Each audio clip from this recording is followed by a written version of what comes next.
ಇನ್ನು ಮುಂದೆ ನಿಮ್ಮ ನೆಚ್ಚಿನ ಧಾರಾವಾಹಿಗಳ ಫುಲ್ ಎಪಿಸೋಡ್ಗಳು ಸನ್ ನೆಕ್ಸ್ಟ್ ಆಪ್ನಲ್ಲಿ ಮಾತ್ರ. ಇಂಥ ಟೈಮಲ್ಲಿ ಅವಳೊಬ್ಳನ್ನ ಬಿಟ್ಟು ಯಾರನ್ನ ನಂಬಿ ಹೇಗ್ ಹೋದ ಅವನು? ಎಲ್ಲ ಸೇವಂತಿದ್ದಾನೆ ಆಗಿದ್ದು ಆಂಟಿ. ನಮ್ಗೆ ಯಾರಿಗೂ ದೇವಸ್ಥಾನಕ್ಕೆ ಹೋಗೋ ಪ್ಲಾನೇ ಇರ್ಲಿಲ್ಲ. ಅಶ್ವಿನ್ ಜೈಲಿಂದ ಆಚೆ ಬಂದ್ರೆ ದೇವಸ್ಥಾನದ ಬೆಟ್ಟ ಕಳಿಸ್ತೀನಿ ಅಂತ ಹರಕೆ ಹೊತ್ಕೊಂಡಿದ್ಲಂತೆ. ಸೀಮಂತ ಆದ್ಮೇಲೆ ಹೋಗೋಣ ಅಂತ ಮನೆಯವರೆಲ್ಲ ಹೇಳಿದ್ರೆ ಅವಳು ಕೇಳಲೇ ಇಲ್ಲ. ಇಲ್ಲ ಇಲ್ಲ ಇಲ್ಲ ಸೀಮಂತಕ್ಕೆ ಮುಂಚೆನೆ ಹೋಗ್ಬೇಕು ಅಂತ ಸೇವಂತಿನ ಬಲವಂತ ಮಾಡಿ ಕಳಿಸಿದ್ಲು. ಹಾಸ್ಪಿಟ್ಲ್ಗೆ ಹೋಗುವಾಗ ನನ್ನನ್ನು ಕರೆದೇ ಇರೋದನ್ನ ನೋಡ್ತಿದ್ರೆ ನನ್ಗೆ ಯಾಕೋ ಆ ಸೇವಂತಿ ಮೇಲೆ ಡೌಟ್ ಆಗ್ತಿದ್ಯಪ್ಪ. ಹಾಳಾದವಳು ಕೊನೆಗೂ ಅವಳ ಕಣ್ಣು ನನ್ನ ಮಗಳು ಜೀವನನೇ ತಿಂದ್ಬಿಡ್ತು. ಅವಳು ಉದ್ಧಾರ ಆಗಲ್ಲ, ನಾಶವಾಗಿ ಹೋಗ್ತಾಳೆ. ಏನಾದ್ರೆ ಏನ್ ಬಿಡಿ ಆಂಟಿ, ಸತ್ತಿರೋ ನಿಮ್ಮ ಮೊಮ್ಮಗು ವಾಪಸ್ ಬರುತ್ತಾ? ನಾನ್ ಸುಮ್ನೆ ಇರಲ್ಲ. ಆ ಮನೇಲಿ ಒಬ್ಬೊಬ್ರನ್ನು ಸುಮ್ನೆ ಬಿಡಲ್ಲ. ಆ ಸೇವಂತಿನ ಬೀದಿಗೆ ನಿಲ್ಲಿಸ್ತೀನಿ. ಇಷ್ಟೆಲ್ಲ ಆದ್ರೂ ಆ ಮನೆಯವ್ರು ಒಂದ್ ಫೋನ್ ಮಾಡಿ ಹೇಳಿಲ್ಲ ನಮ್ಗೆ. ನಮ್ಮನ್ ಏನು ಅನ್ಕೊಂಡಿದ್ದಾರೆ ಅವರು? ಹೌದು ಆಂಟಿ, ನಾನು ಕಾಲ್ ಮಾಡ್ತಾರೆ ಅಂತ ಕಾದೆ, ಆದ್ರೆ ಯಾರು ಮಾಡ್ಲಿಲ್ಲ ಆಂಟಿ. ಅದಕ್ಕೆ ನಾನು ನಿಮ್ಗೆ ಕಾಲ್ ಮಾಡ್ದೆ. ಯಾಕೆ ಹೇಳಿ, ಹೆತ್ತು ಕಳ್ಳಿನ ಸಂಕಟ ನನಗೆ ಅರ್ಥ ಆಗುತ್ತೆ. ಆದ್ರೆ ಆ ಸೇವಂತಿಗೆ ಅರ್ಥ ಆಗಲ್ವಲ್ಲ. ಪಾಪಿಷ್ಟೇ, ನನ್ ಮೊಮ್ಮಗನ ನುಂಗಿ ನೀರು ಕುಡಿದು ಬಿಟ್ಲು. ಯಾವ ಹಾಸ್ಪಿಟ್ಲು ಹೇಳು? ಈಗ್ಲೇ ಬಂದು ಅವಳು ಮುಂದೆಲ್ಲ ಹಿಡಿದು ಕಪಾಳಕ್ ಬಾರಿಸ್ತೀನಿ. ಅಯ್ಯಯ್ಯೋ, ನೀವೇನು ಹಾಸ್ಪಿಟ್ಲಿಗೆ ಬರೋದು ಬೇಡ, ಇನ್ನೇನು ಡಿಸ್ಚಾರ್ಜ್ ಮಾಡ್ಬಿಡ್ತಾರೆ. ನೀವು ಸೀದಾ ಮನೆಗೆ ಬಂದ್ಬಿಡಿ. ಆದ್ರೆ ಯಾವುದೇ ಕಾರಣಕ್ಕೂ ನಿಮಗೆ ನಾನೇ ಫೋನ್ ಮಾಡಿದ್ದೆ ಅಂತ ಹೇಳಕ್ ಹೋಗ್ಬೇಡಿ. ಬರ್ತೀನಿ. ನನ್ನ ಮೊಮ್ಮಗನ ತಿನ್ಕೊಂಡಿರೋ ಆ ಸೇವಂತಿಗೆ ಸರಿಯಾಗಿ ಮರ್ಯಾದೆ ಮಾಡ್ತೀನಿ. ಹಬ್ಬ ಕಡ್ಡಿಗಿರಿದಂತೂ ಆಯ್ತು. ಇನ್ ಬೆಂಕಿ ದಗ ದಗ ದಗ ಅಂತ ಹೊತ್ತಿರೋದನ್ನ ನೋಡಿ ಮಜಾ ತಗೋಬೇಕಷ್ಟೆ. ಲೇ ಸೇವಂತಿ, ಇವತ್ ನಿನ್ ಮರ್ಯಾದೆ 3 ಕಾಸಿಗೆ ಹರಾಜಾಗತ್ತೆ ಕಣೆ.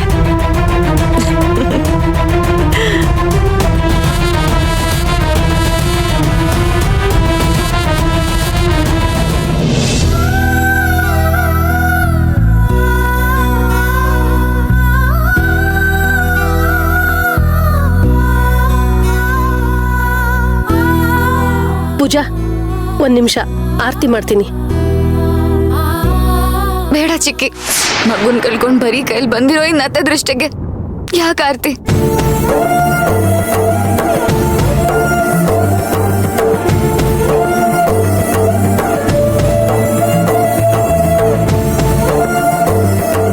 ಹಾಗೆಲ್ಲ ಹೇಳ್ಬೇಡ ಪೂಜಾ. ನೀನೀಗ ತಾನೇ ಆಸ್ಪತ್ರೆಯಿಂದ ಬರ್ತಾ ಇದೆಯಾ. ನೀನೀಗ ಬಾಣಂತಿ, ಹಸಿಮೈ. ಆರತಿ ಮಾಡಿ ದೃಷ್ಟಿ ತೆಗಿಲೇಬೇಕು. ಮಡ್ಲಲ್ ಮಗುನೇ ಇಲ್ದೆ ತಾನ್ ಯಾವ ಬಾಣಂತಿ ಅಜ್ಜಿ?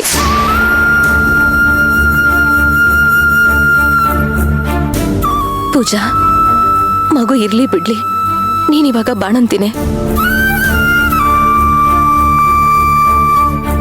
ನಿನಗೆ ಆರೈಕೆ ಅವಶ್ಯಕತೆ ಇದೆ. ಚಿಕ್ಕಿ ಮಾಡಿ.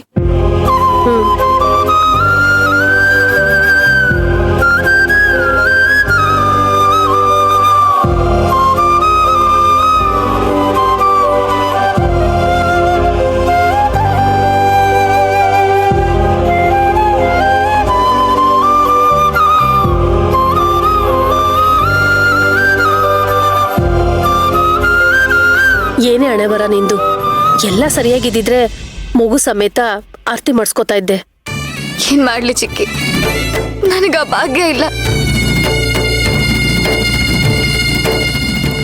ಈ ಮನೆಗದ್ ಯಾರ್ ಶಾಪನೋ ಏನೋ, ಯಾರ್ ಕಣ್ಬಿತ್ತೋ ಏನೋ.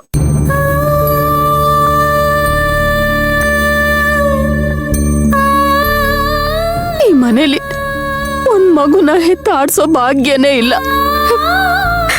ಅವಳಿಗೆ ಸಮಾಧಾನ ಮಾಡದೆ ಎಲ್ಲರೂ ಈಗ ಅಳ್ತಾ ನಿಂತ್ಕೊಂಡ್ರೆ ಹೇಗೆ? ಎಲ್ಲರೂ ಸ್ವಲ್ಪ ಸಮಾಧಾನ ಮಾಡ್ಕೊಳ್ಳಿ. ಸಮಾಧಾನ ಮಾಡ್ಕೊಡಕ್ಕೆ ಇದು ಕಳ್ದೋಗಿರೋ ವಸ್ತು ಅಲ್ಲ ಕೊಡೋ, ಮಗು. ನನಗೂ ಅರ್ಥ ಆಗತ್ತೆ ಅಜ್ಜಿ. ಹಾಗಂತ ಅಳ್ತಾನೆ ಇದ್ರೆ ಹೇಗೆ? ಜೀವನನೇ ಹಾಗೆ. ನಾವು ಅನ್ಕೊಂಡಿದ್ದೆಲ್ಲ ಆಗಲ್ಲ.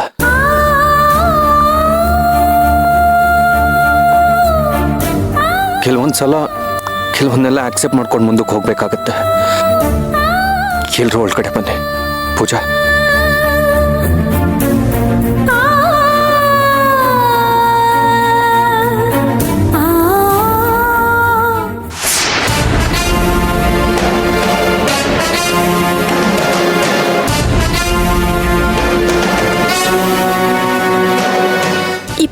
ಎಲ್ಲಿಗೋದ್ಲು?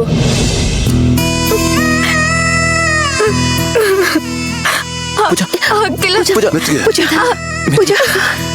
ಪೂಜಾ ಏನಾಯ್ತು ಪೂಜಾ? ಅಕ್ಕ, ನಾನು ಈ ಕೈಯಿಂದ ನನ್ ಮಗುನ ಎತ್ಕೊಂಡ್ ಬರ್ತೀನಿ ಅಂತ ಅನ್ಕೊಂಡಿದ್ದೆ.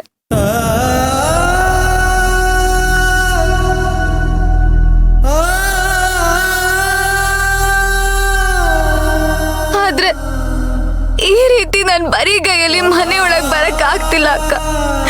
ತುಂಬಾ ಸಂಕಟ ಆಗ್ತದೆ.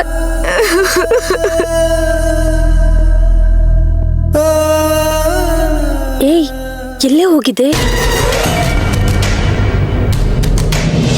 ಸಮಾಧಾನ ಮಾಡ್ಕೊ ಪೂಜಾ, ಈ ಥರ ಅಳ್ಬೇಡ. ಅಳದೆ ನಾನು ಹೇಗಿರ್ಲಿ ಅಕ್ಕ? ಕರಳಿಗೆ ಯಾರೋ ಚೂರಿ ಹಾಕ್ದಾಗ ಆಗ್ತದೆ.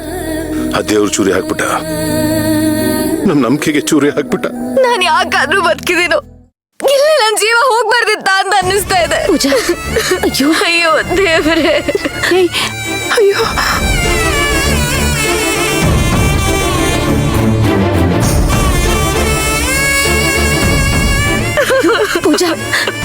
ಪೂಜಾ ಹೀಗೆಲ್ಲ ಮಾಡ್ಬೇಡಮ್ಮ.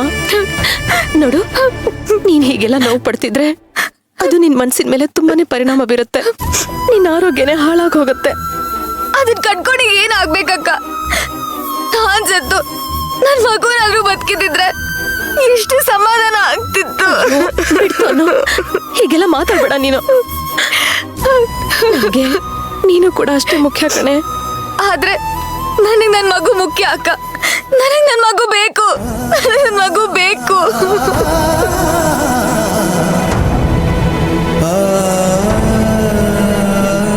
ನೋಡು, ನೀನ್ ಬೇಜಾರ್ ಮಾಡ್ಕೋಬೇಡ. ಡಾಕ್ಟರ್ ಹೇಳಿದ್ರು ಅಲ್ವಾ, ಮುಂದೆ ನಿನಗೆ ಮಕ್ಕಳು ಹಾಗೆ ಆಗುತ್ತೆ ಅಂತ. ದೇವ್ರಿದಾನೆ, ಅವನೆಲ್ಲ ನೋಡ್ಕೋತಾನೆ. ಬೇಡ ಅಕ್ಕ, ನೀವ್ ಯಾವ ದೇವ್ರ ಹೆಸರು ಹೇಳ್ಬೇಡಿ. ದೇವ್ರನ್ನ ತುಂಬಾ ನಂಬಿದಕ್ಕೆ ಅವನ್ ಏನ್ ಕೊಟ್ಟ ಹೇಳಿ? ಬರೀ ನೋವು, ದುಃಖ, ನಿರಾಸೆ ಅಷ್ಟೇ. ಎಲ್ಲ ಚೆನ್ನಾಗಿದ್ದಿದ್ರೆ